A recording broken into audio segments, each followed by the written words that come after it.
루카가 전한 거룩한 복음입니다. 주님 영광 받으소서. 예수님께서 예루살렘으로 가시는 길에 사마리아와 갈릴레아 사이를 지나가시게 되었다.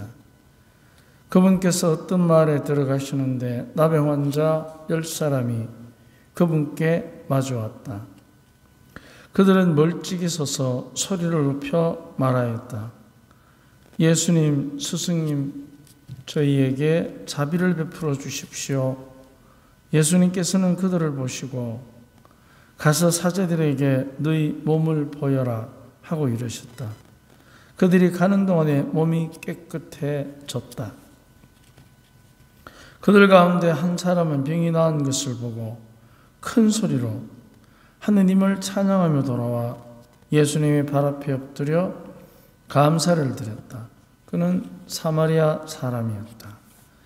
그러자 예수님께서 말씀하셨다. 10사람이 깨끗해지지 않았느냐? 그런데 9은 어디에 있느냐? 이 외국인 말고는 아무도 하느님께 영광을 드리러 돌아오지 않았단 말이냐? 이어서 그에게 이르셨다. 일어나 가거라. 내 믿음이 너를 구원하였다. 주님의 말씀입니다.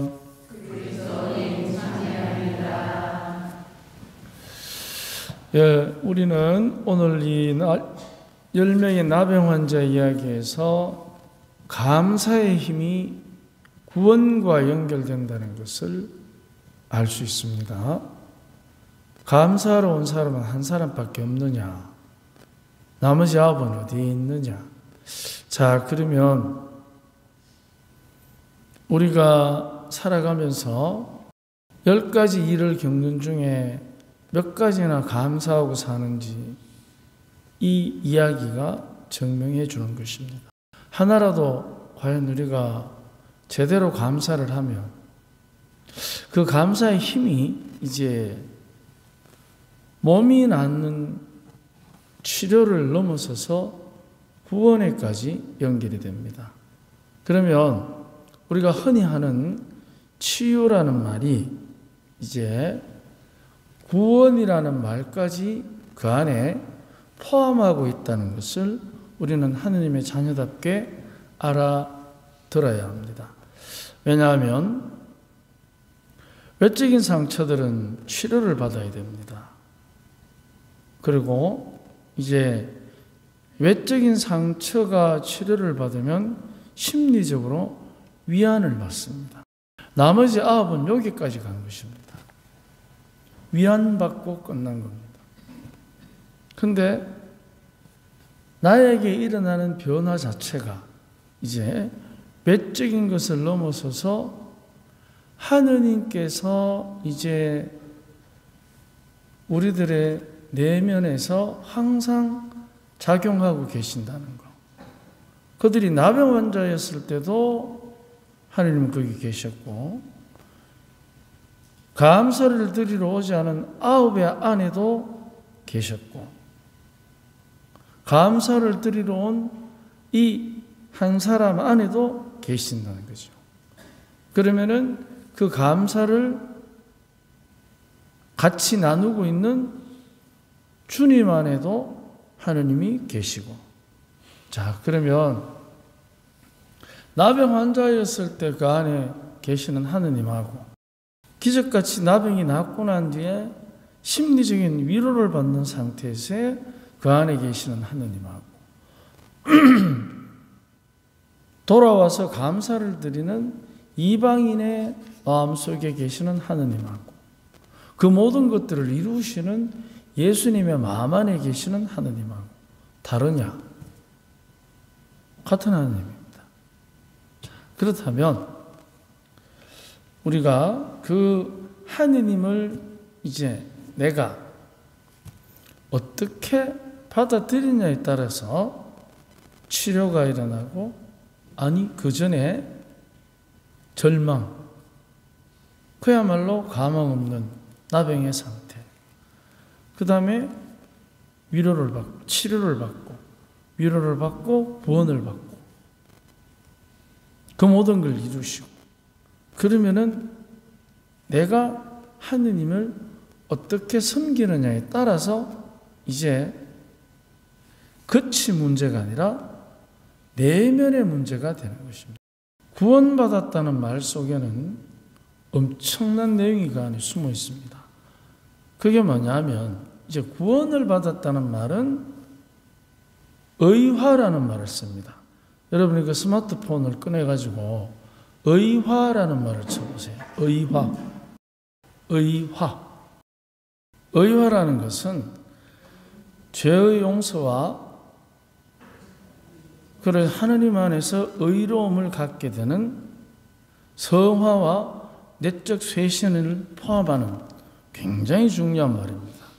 그래서 의화라는 것은 이제 그 구원을 뜻하는데, 우리가 구원을 받으면은 성화의 길로 나가면서 내적 쇄신이 일어나게 됩니다. 그러면 그 내적 쇄신이 일어난다는 첫 번째 표지가 뭐냐? 회개가 되는 것입니다. 그게 바로 자기 죄를 뉘우치는 것입니다. 자기 죄를 뉘우치고 나면 그 다음에 내적 쇄신이 일어나는데, 내적 쇄신의 표시는 이제 감사와 애덕의 실천입니다. 그러면 감사는 애덕의 실천에 들어가 있습니다.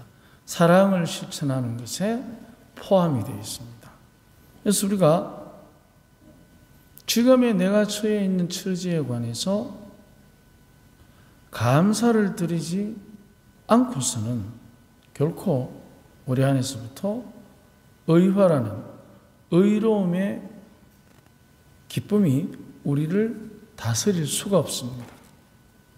그러면 이제 감사를 드리고 나면 그 감사의 힘이, 우리가 한 가지를 감사하고 나면 10가지를 감사할 수 있는 감사의 에너지가 우리 안에 생기게 됩니다. 그러면 내가 내 주위에 있는 것들을 이제 감사하기 시작하면, 특히 사람들에 대해서, 근데 우리는 대부분이 사람들에 대해서 감사하기보다 사람들에 대해서 비난하기가 쉽습니다. 그런데 우리가 그 다른 사람을 비난할 때 그 비난한 내용을 잘 한번 살펴볼 필요가 있습니다. 그러면 그 비난의 내용이 뭐하고 연결이 되느냐? 지금 나의 마음 상태하고 연결이 되어 있습니다. 즉, 비난이라는 것은 내가 어떻게 받아들이느냐에 따라서 비난이 될 수도 있고 감사가 될 수도 있습니다. 원래 사람이 이 오른쪽 목에 담이 걸리면 오른쪽만 돌린다고 해서 계속해서 이게 풀리는 게 아닙니다. 반대쪽으로 이렇게 하면 쉽게 풀립니다. 그렇기 때문에 감사를 해서 내가 지금 겪고 있는 위기를 모면하는 것이 아니라 위기를 기회로 바꾸는 묘책을 찾아야 됩니다. 그런데 우리는 대부분 비난거리에 매몰되어 버립니다. 그렇기 때문에 비난거리에 매몰되니까 이것만 해결되면 다 될 것 같은데 해결이 안 됩니다. 왜냐하면 비난하기. 그러면 비난에 매몰되는 게 아니고 감사에 몰입할 때 그 긍정적 에너지가 비난하는 사람들과의 관계를 풀어내는 열쇠가 여기에 있습니다. 비난하는 사건 속에 있는 게 아닙니다. 감사하는 감사로움 속에 비난의 사건을 풀어내는 열쇠가 여기에 있습니다. 그래서 우리들이 살아가면서 감사의 힘이 가지는 엄청난 지혜를 우리는 늘 누리고 살아야 됩니다. 그게 구원과 직결되게 돼요. 그러면은 감사하는 사람, 분명히 한 명의 나병 환자는 자기가 나병이 걸린 것을, 물론 그게 겉으로 비난받고 인정받지 못하고 배척받고 서러움과 외로움이 자기를 괴롭혔겠죠. 그렇지만 이 사람은 돌아와서 감사를 드리는 이 삶의 태도를 볼 때 나병이 걸렸을 때도 나머지 9처럼 그렇게 슬퍼하지 않았을 수도 있을 것입니다. 왜냐하면 받아들이기 때문에. 그래서 이 사람한테는 나병이 중요한 게 아니고 하느님이 중요하기 때문에. 이제 이 사건을 우리가 이렇게 뒤집어 봐야 돼요. 나았기 때문에 찾아왔다? 그럼 나머지 9은 나병에 집중했고 이 사람은 하느님께 집중했고, 그러면 똑같은 상황을 두고 하느님께 집중하는 사람은 구원의 지혜를 얻지만 비난하고 피하고 싶고 괴로운 그 사건에 매몰된 사람은 결국 그 사건만이 아니라 또 다른 그와 같은 상황을 맞이할 것입니다. 왜냐하면 근본적인 삶의 태도가 하느님의 자녀이면 하느님 중심이어야 하는데 내가 겪고 있는 사건 중심이 되니까 매번마다 하느님을 끌어다 써야 됩니다. 이거 해결해 주십시오. 이거 해결해 주십시오. 그러면 사건 중심에 매몰된 사람, 하느님께 몰입하는 사람, 이 두 사람 중에 우리는 과연 누가 똑같은 나병을 겪더라도 그 나병을 어떻게 이겨내겠는가? 우리가 특히 유령생활을 맞이해서 죽음이라는 문제를 하느님께 몰입해서 보는 사람하고 죽음 그 자체의 두려움에 매몰된 사람하고 누가 더 죽음을 또 다른 영원한 삶의 기회로 볼 수 있겠는가?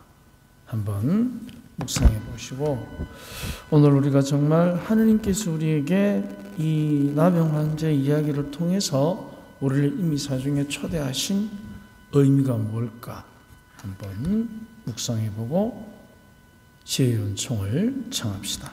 아멘.